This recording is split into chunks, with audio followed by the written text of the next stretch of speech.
Let's do it. A premium account is required. Okay, so we can't get Twitter, but that's fine. Go live here. Why won't it let me? Okay, now go live here. Great. All right. So, welcome. It's Dr. Torrance and Dr. Zakas again. Ask the Doctor series. Sorry we had a delay, folks, but we had some other tidy housekeeping things to take care of. I'm Dr. Torrance and Dr. Zakas. He's coming live from Winter Park, Orlando, Florida. And he is our physician there that's doing a fantastic job. We're going to talk about all the things interventional orthopedics. I'm in St. Pete right now. You can see the beautiful skyway in the background, or the skyline in the background. We're also in Sarasota and Tampa, and we see consults from pretty much all across the country. And we want to come to you and bring any questions about interventional orthopedics. But one thing was on top of mind, the Masters. I know Dr. Zakas isn't a big golf fan, but we talked about the travesty that is Tiger Woods and his addiction to pain medications. I'd probably like to talk about that a little bit here and get Dr. Zakas' pitch on this. I said it's the biggest failure of modern medicine I've ever seen. I put it on my story, I put it on my post, and it really is. 7 failed back surgeries at this point and addicted to narcotics. Not an ounce of, he blew on a blood alcohol test and he had 0.0 on blood alcohol, but he flipped a car.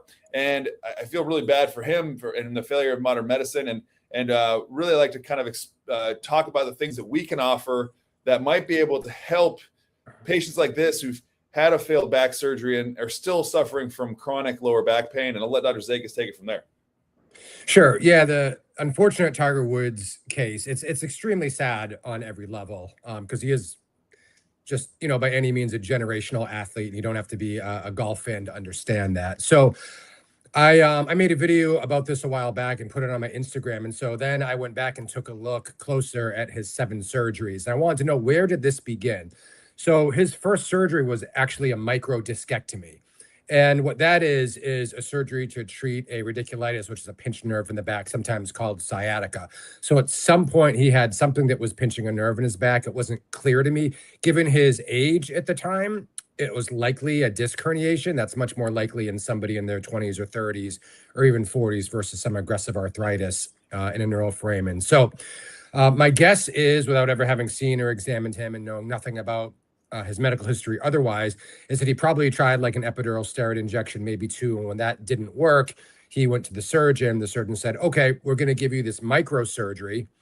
We're just going to take out a teeny little small amount of bone in your back to get room to get some instruments in there. And then we're going to take out that disc herniation. And in general, that line of thinking isn't terrible. But the problem is, you can see that even in a microdiscectomy, usually some part of the lamina bone is taken out, and that's called a laminectomy. And any little piece of that bone that's taken out, you're taking out some of the stability of the spine. Also, when you take out disc material, that disc material does not grow back. If you're lucky, it kind of scars over, but the outside of the disc, the annulus, always stays weak and is more prone to injury in the future. So, yeah, I'm Dr. Torrance here. So that red thing there is what a disc herniation looks like, a far lateral one. So in Tiger Woods' case, he had this surgery and he was kind of okay for a while. And then he went on to have multiple more surgeries. And I couldn't get the exact details on those.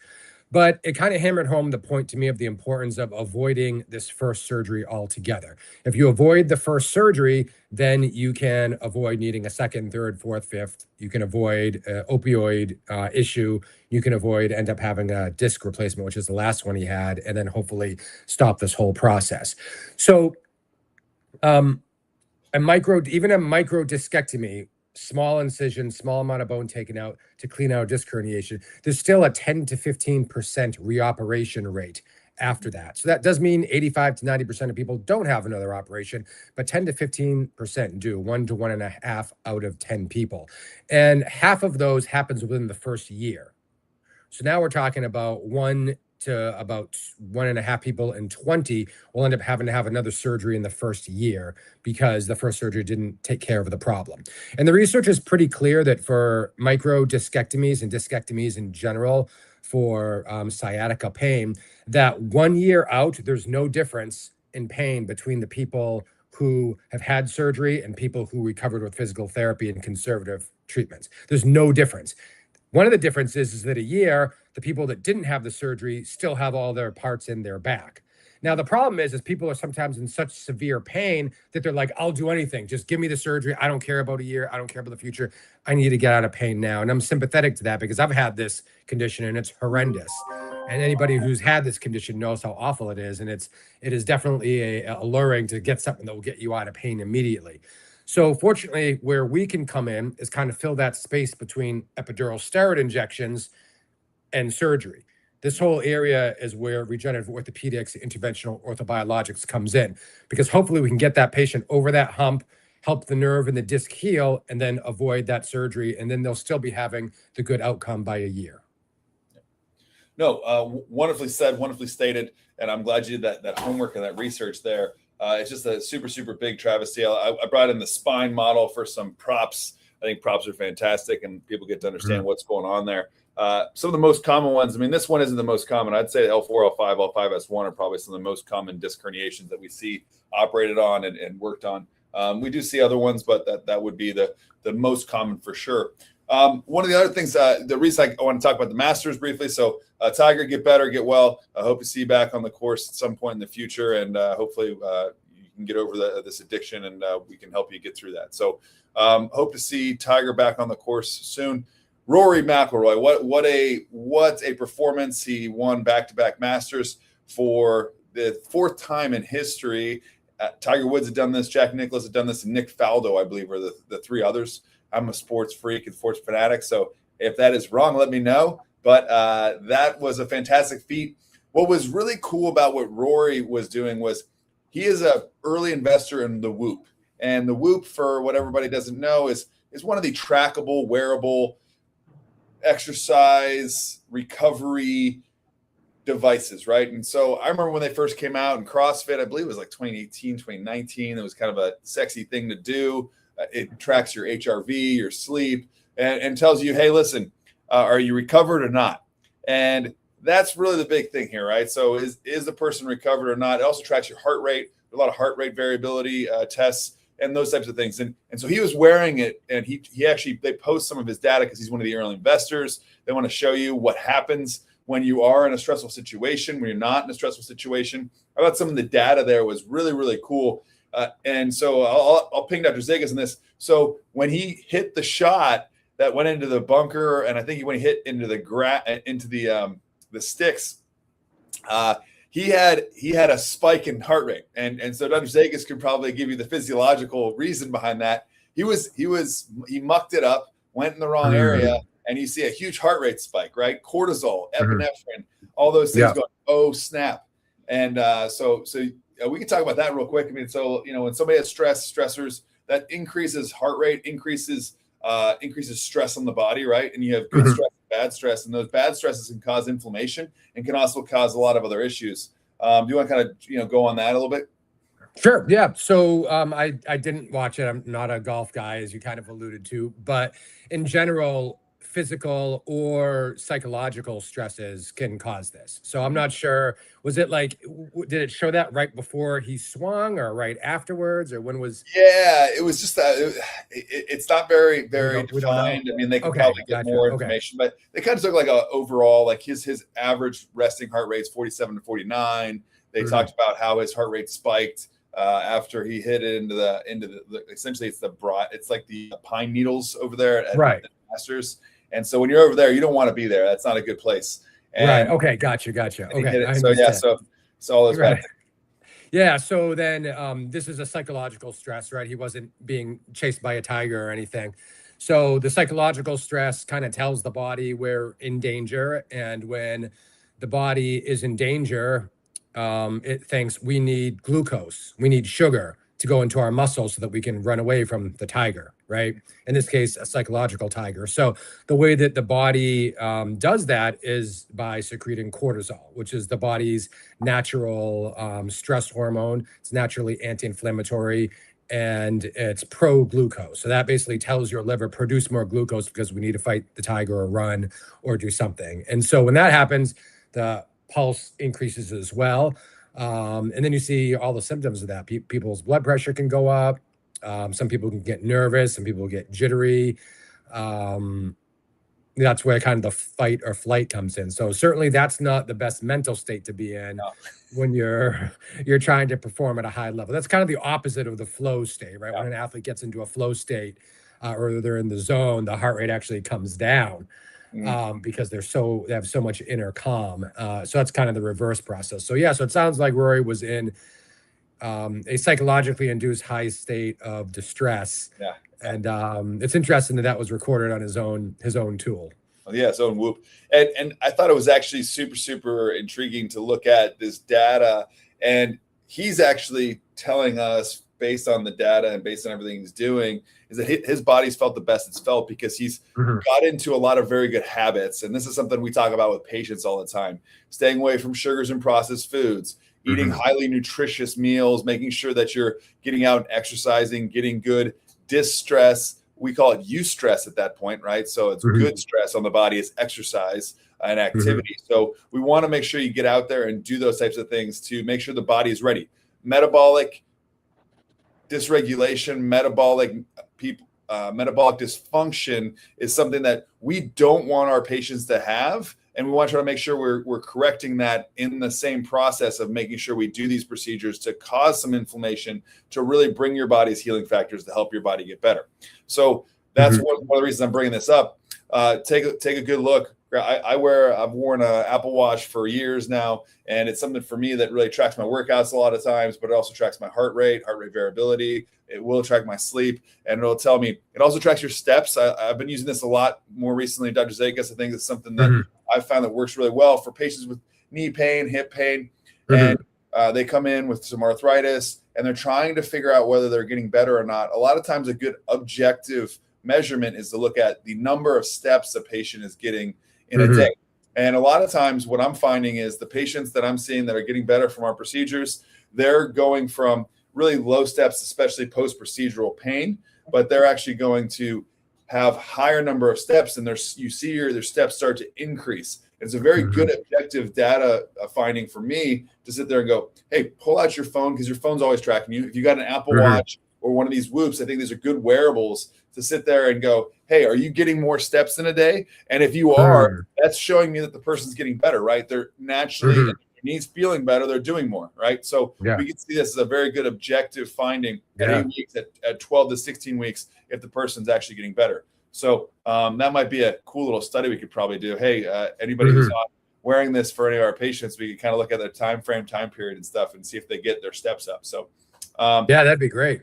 Yeah, right. I mean, let's everybody wear their wearable, track your number of steps after your knee SD procedure, and let's see how many people get from where they're at to 25 to 50% improvement, and if they get when they get better, right? So I say 90% of patients usually get to that place, so that's great. What else? Oh, let me see. I'm trying to see if I can show this. So Dr. Zakas and I are well-trained interventionists who do a lot of cervical work. And I was looking at an image today from a friend of mine. Trying to see if I can post this or pull this up without exposing anything. But it's a fusion of the base of the cervical spine. It's pretty dramatic, and we want to try to help you avoid that. Dr. Zakas, what's top of mind? What's any good patients last week come to mind? There was a lot, as there always is, but I think one of the things that stuck out for me last week was I had right at the end of the day, I had 3 procedure follow-ups, 8-week follow-ups from procedures, and they were Regenix DDD procedures. The first one was a cervical spine, and then the second 2 were lumbar spines. And these are people that had somewhat various conditions, like, mostly degeneration, facet stuff, some nerve irritation, some disc irritation, kind of like the whole conglomeration that we normally see of symptoms and findings for these patients. And this was, again, 8 weeks for all of them. So I'd like to tell patients, usually in that 6 to 8 week range is when most people start to get the real relief for the procedure. Some people, it's a little sooner, than some people, it's a little longer. My father was a very late responder. He didn't feel much of anything for 12 weeks or so. But most people, it's 6 to 8. So every one of these patients, 3 in a row, had 80 to 90% relief at 8 weeks. And they all kind of gave me the same story. Even though I explained to them how the healing process goes with inflammation and then proliferation and then maturation, they all said, during the first few weeks, I felt nothing and I was disappointed and I was upset. And I was like, oh my God. And then week 5 or 6-ish came around. And then it was literally like a light switch went. And all of a sudden I felt a lot better. And you've had procedures done. I've had procedures done. And that's kind of how it is for me, is just like I would go, I'm in pain. And oh, now the pain's gone. And so it was just a really nice reminder. And it was just kind of ironic that it was just 3 spines in a row, 3 DDD procedures, which is one of the most common things we do. And in 8 weeks, 80 to 90%. And at that point, when somebody's doing that well in 8 weeks, I expect them to continue to get even better from there and continue probably to get better for about 6 months out. Yeah, no, I think that was, it's a very good discussion. And I'm just going to pull up a little quick book chapter to show you. That's really kind of the inflammatory process, kind of looking at it. I think you can see that here on this document. But really, what we're looking at the inflammatory process from 0.1 to about 3 days, and then you're looking at granulation tissue from about 1 day out to about 10 days, and then wound contraction, healing, remodeling. So we talk about the inflammatory phase, the proliferative phase, and the maturation phase. And so it's really good kind of images to kind of show anybody who hasn't seen that, but I think it's a really good image to show patients. This is a great book for all clinicians who are watching us here. Sorry, it's backwards. God, I got to figure that out. I'm still working on, technology is, it's great, but sometimes I'm still figuring out all these things. So, all right. So got a case coming up. Good case follow-ups today. I'm trying to think about something that I had. Yeah, had a patient. She had both her shoulder and her knee done. Shoulders tend to be a little bit more inflammatory, and she was super, super stressed out about this. She was on the phone with my assistant pretty regularly, and she's at 8 weeks right now, 95% better in her knee and her shoulder. And it really is. The process takes time. I follow up with our patients at 8 weeks. I used to do 6 weeks, but I found that was too early, and really start seeing a lot of the improvement by 8 weeks. And another patient today, she was 50% better at 8 weeks. It's a knee arthritis patient, and these knee arthritis patients usually are going to take the full really 12 to 16 weeks to see maximal improvement. I think that can't be reiterated enough. It's tough to understand when you're getting fed from a fire hose when you see us that this process takes time. 8 weeks is what we see some improvement, but really 12 to 16 is when we see maximal improvement. I say that to all my patients. I also make sure that I tell them the first day, the night of the procedure, it is like getting hit by a baseball bat in those areas. So definitely something to make sure that you understand that it's going to be a painful process. We try to make sure we give you medications to make you comfortable, but at the end of the day, there is some pain associated with these procedures. So.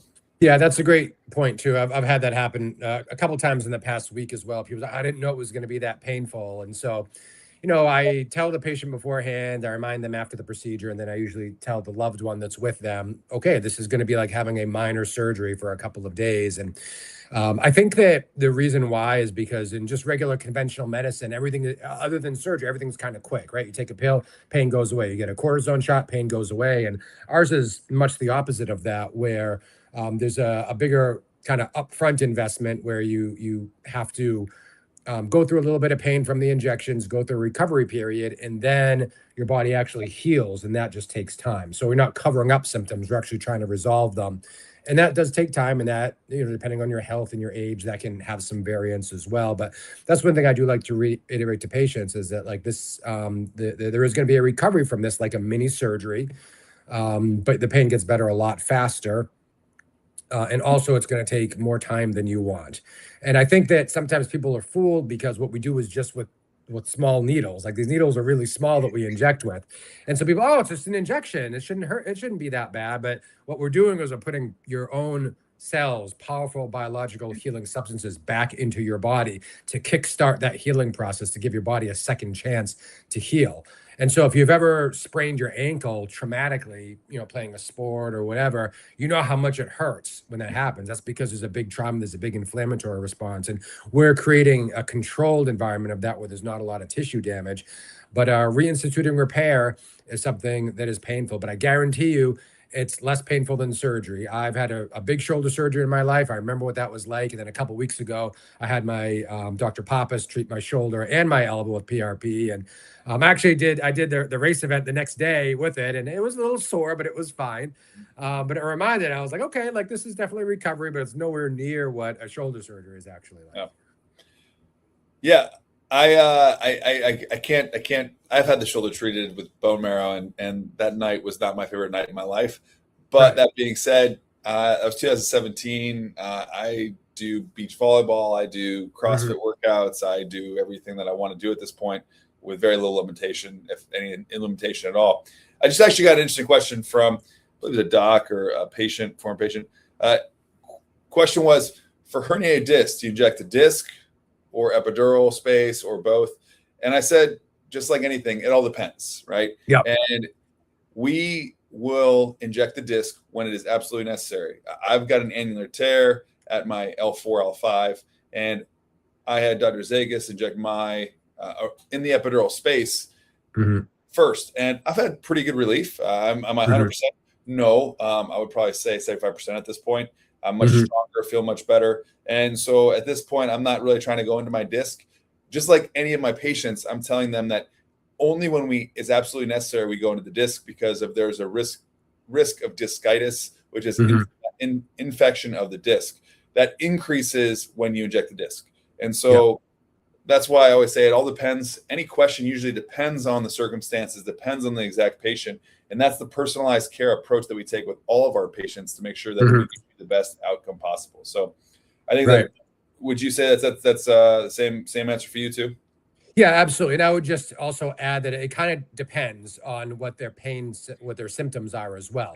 If they're coming with primarily radicular symptoms, that is sciatica symptoms, pain that shoots down the leg from a herniated disc, it makes more sense to just inject into the epidural space, in addition to treating the facets and ligaments that are needed and muscles in the area as well. But it makes sense to put platelet lysate into the epidural space because you're actually treating the nerve, and the herniation is on the outer part of the disc. And so you want to get that. That's in the epidural space. So that's crucially important. I would say the disc injection in general more so is for people that are having pain, axial low back pain from a disc herniation that has a tear in it, an annular tear. And you can have annular tears with herniations, and you can have annular tears without herniations. But if the pain is primarily axial, meaning it's just in the low back and it's not down the leg, and it's worse with sitting and leaning forward, and your back tends to go out, where you either can't get up from seated position, you can't get up from the floor.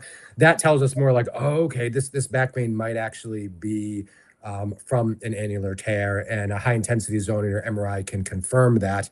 But even with that, an extradiscal approach often, like you said, helps anyways. And so I think that's always a good place to start. Absolutely. All right. Well, I am, got anything else? I'm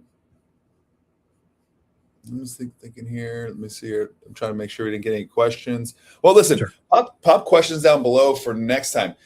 We should be doing this probably on a bi-weekly basis. Dr. Zakas and I will be jumping on here. If you want to leave some questions down below, we're happy to field those on our next episode, and we'll be happy to get those questions answered to you. We will have a webinar, I believe it's next week. We do our webinars every third week, every third Thursday, so we're not going to overlap with that. But if you want to get on for a webinar, we've got that scheduled up. If you want to get any more information about that, please feel free to email us. It's info@regentampabay.com. info@regentampabay.com. And that, maybe I could put that.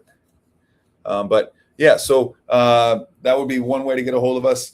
You can always call the office at 941-357-1773. Actually, let me just see if I can pull this up real quick. I got a little. Anything else you want to add, Dr. Zakas? No, I think I'm good for right now. For you, Dr. Torrance. Okay. Yeah, no, I think it's going good. Hold on a second. My son always goes to me, hold on 1 second. I'm like 1 second fuse forever. Well, let me see if I can share my screen here. Share screen. So again, if you want to really learn more about what we do at Regenix Neuroregeneration Orthopedics of Florida is our main page, but we also have all our personal pages. Dr. Zakas has been posting like a fiend. He's going every day of the week right now. He's out there and getting out there for everybody to hear and learn more about everything we do. We also have the Twitter and Instagram or in the Facebook areas. So anyways, check us out. Schedule an email 941-226-8856. And if you have any other questions, pop them down below. We'll get back to you next time. All right, Dr. Zakas, have a wonderful evening. Everybody, thank you. All right. And we'll talk soon. Same, Dr. Torrance. Bye, everybody. Bye.